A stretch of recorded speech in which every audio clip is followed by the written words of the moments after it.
Hey everyone, it's Cire here, and today I'm going to teach you how I paint red for Blades of Khorne, Worldeaters, or in this case, Slaves to Darkness with the Mark of Khorne. So we're going to start off with a white primer here, and then we're going to jump right in with Citadel Caldor Blue Sky in the shadows. We're going to be using transparent red inks, so starting with a blue will allow us to have this kind of purpley red color in the shadows.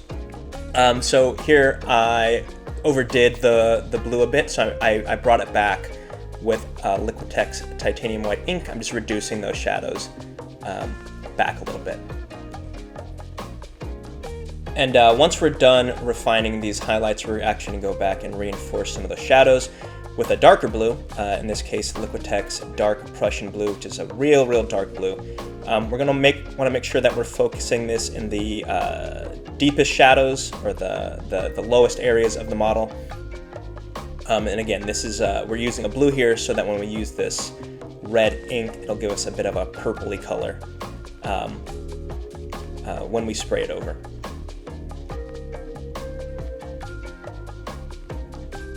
Yeah, and so it's Dollar Roundy Flame Red ink, one of my favorite reds.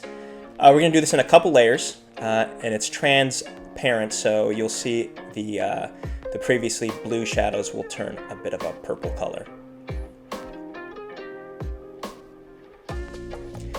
You probably want to do a couple of coats of this. One or two should do it. Sorry, 2 or 3 should do it. You might be able to do it in one, but best to just make sure you get that full saturation by doing a couple of coats. And this is what it should look like after a couple of coats. What we're going to do next is we're actually going to come back with that white once again, and we're going to focus this on the highest areas for highlights. We want to get this white back up to a pure white, and we're going to come back with a bit of a more orangey red. It's Dollar Roundy Scarlet, I believe. Yeah, Scarlet Red. And this actually has a little bit more of an orange look to it, so that's why I want to keep it a little limited. We don't want it to look completely orange, but you'll see what I mean here. Just to give us a little bit more variation and have that those higher areas, stick out a little more. Yeah, and that's what we should be working with.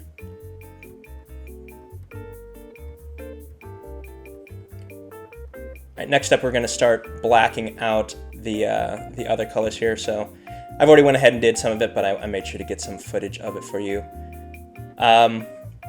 Yeah, also my lighting is changed here a little bit, so the model looks a little bit more orange than it actually does, but the previous shot is a bit more accurate representation of what we're working with.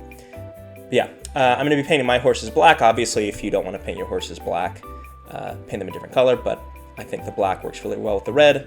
We have a lot of other black going on in the model as well. The cloak, you might notice right now, is actually black, but we are actually going to paint that up in a different red. That doesn't require an airbrush, so if you are someone who doesn't have an airbrush, this is a technique that you can use to paint other reds. Although it has a lot of texture to it, so that is one concession.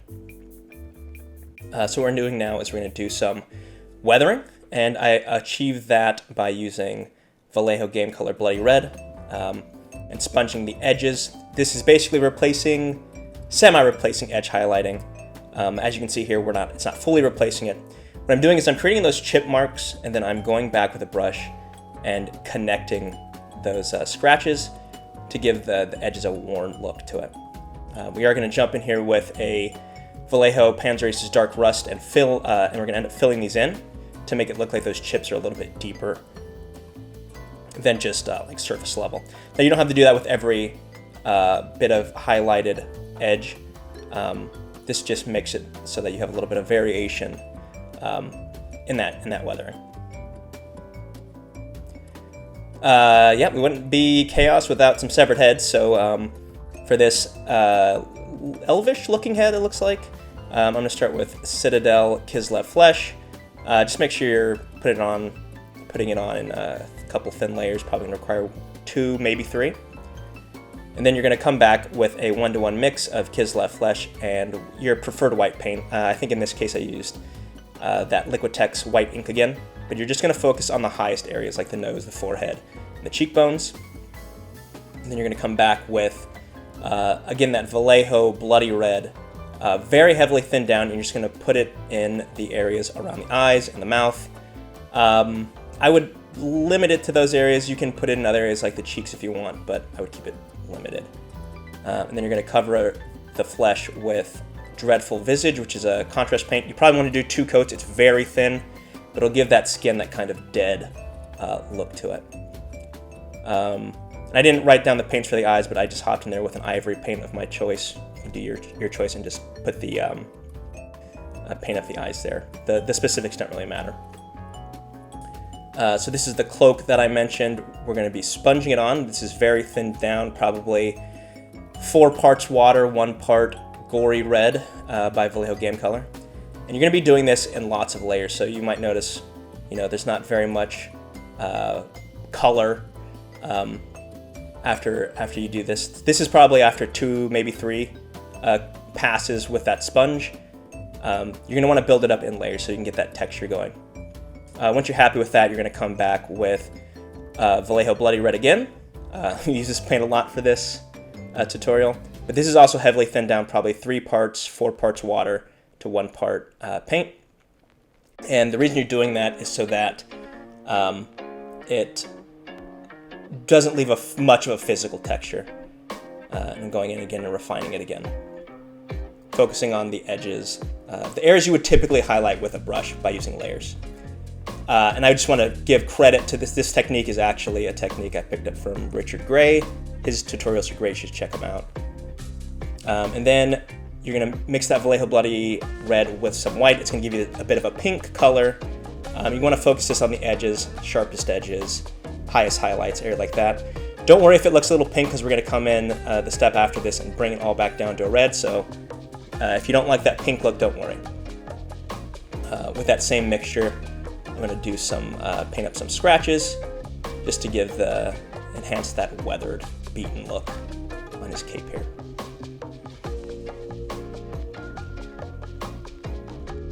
So this is where the technique comes in that I learned from Richard Gray. So this is Fleshed Hair's Contrast. What you want to do is you want to apply this pretty thick, and then you're going to wipe it all away with a contrast paint. So don't let it dry. You don't want to let it dry. So apply it quickly, make sure you get the whole thing covered, clean your brush off, go back to your Citadel contrast medium, and you're basically going to wipe it off. And what this does is it kind of unifies all those previous colors, that gory red, that bloody red, and that mixture, that kind of pinky mixture, and kind of unifies them all. And if you don't like I know I'm one of those people who doesn't really like the finish of contrast paints. Don't worry, we are going to end up varnishing it. And you'll get a better look at the cloak in a moment. As for the blacks on the horse, we are going to start with some broad highlights of Scale 75 Petroleum Gray. And then we're going to mix some Vallejo Turquoise, which is a kind of a blue color, with that Scale 75 Petroleum Gray, and we're going to just layer up some highlights. And then because we have, you notice we have some black cloth, we're actually going to highlight those with the different colors, just so we can get some difference between those materials. So this is Vallejo Black Gray, which is it's actually kind of a blue tint to it. But yeah, we're doing this so that we don't have the same colors highlighting as we do on the horse. And if you're looking for a reference, if you're not really sure about light placement, just put your model under a light, directly under a light, and kind of follow the highlights that the model reflects.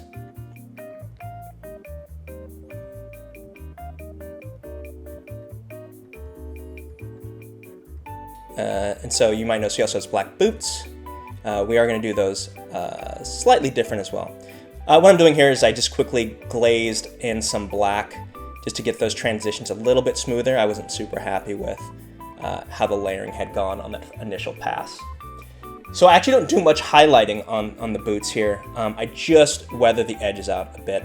What I'm doing is these scratchy kind of edge highlighting with MSP Harvest Brown, so it looks like these boots are kind of cracked and weathered and beaten up. And then in smaller areas, I use Vallejo Iraqi Sand just to increase that beaten up look.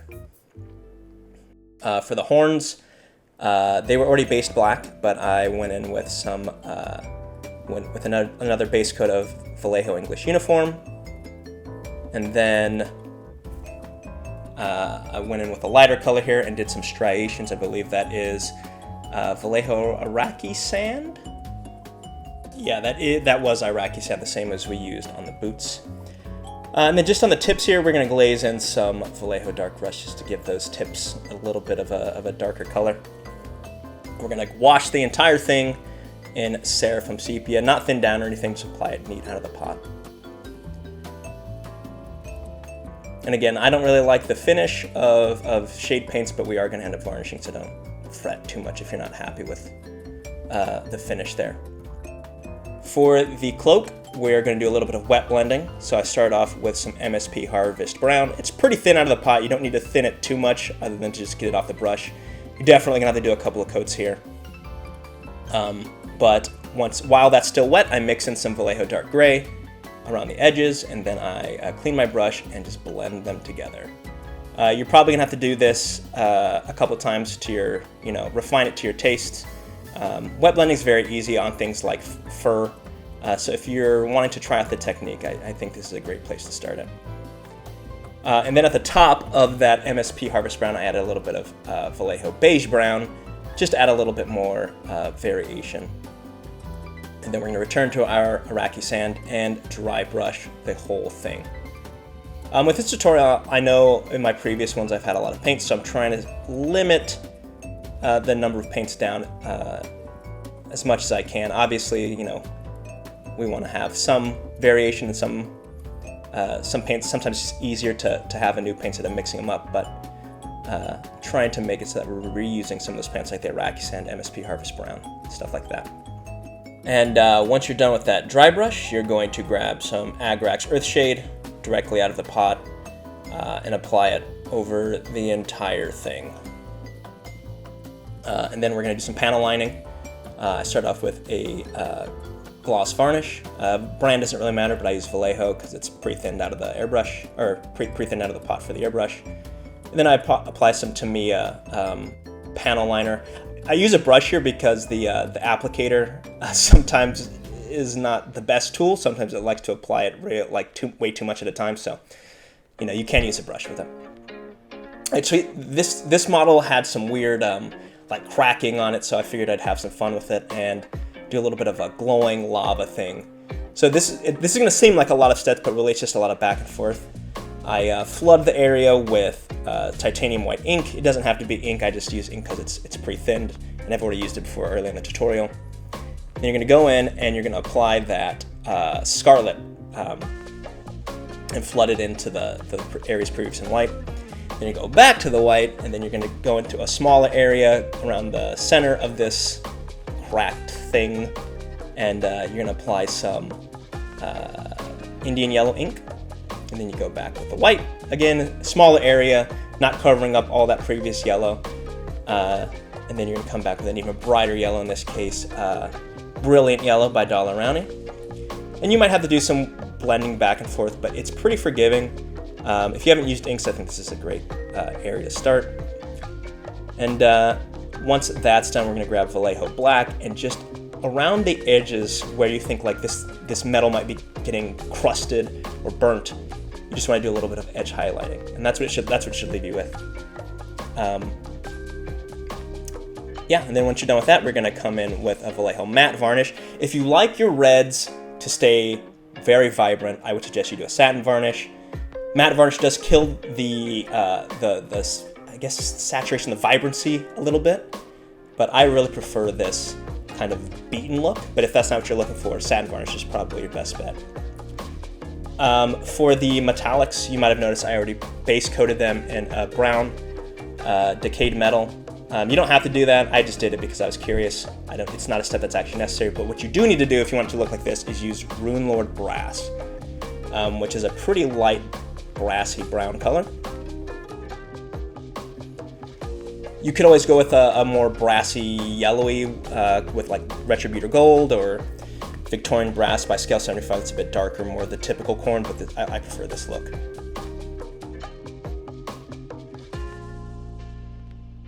For the chainmail, we're going to keep it simple. Go with your preferred gray gunmetal color, or I guess Iron Warriors, I think is what the Citadel equivalent might be. Just kind of a boring gray steel color. And then we're going to, for the brass here, we're going to mix up some Agrax Earthshade and just a touch of black, just to give it, kill the shine a little bit, because we're not going to end up varnishing over this. And like I said it before, I don't love the finish of shade paints, but adding in that little bit of black Vallejo paint will make it less satiny. Then we're going to go back with that Runelord brass and just try and stay out of the shadows. We're going to re-layer up over that brass to bring that shine back up to what we were. Just again, leave the shadows as they were. And then we add in a 1-to-1 mix of brass and Vallejo Gamer Silver. Again, the brand doesn't really matter, but a bright silver. And then we're just going to focus on the higher areas to bring out those highlights. You can also do edge highlighting if you want. I just focused on a couple areas that I thought I wanted to draw attention to with that metal. For the these chainmail skirts, again, we're keeping it basic here. Just throw some Nuln Oil or your preferred black wash over it, and then we're going to dry brush it again with that gunmetal. Doesn't need to be fancy, nothing fancy here for those. Really not an area we're trying to draw too much attention to anyway. By the way, for this gunmetal, I've also painted the tip of the spear in the same manner.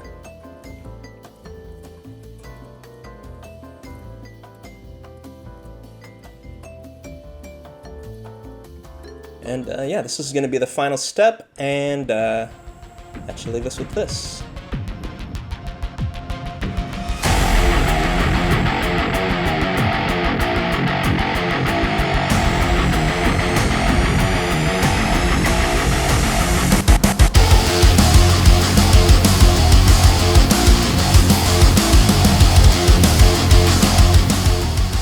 And yeah, there we have our red armor for your Blades of Khorne. It can also work for your World Eaters, or like I said, as in this case, a Slave to Darkness model with the Mark of Khorne. If you enjoyed this tutorial, please give us a like and subscribe. We also do live streams. If you ever want to catch us live and see us ask questions live, we do those as well. If you have any questions, just leave them down in the comments, and I will try to get to them as soon as I can. Alrighty, y'all. Bye.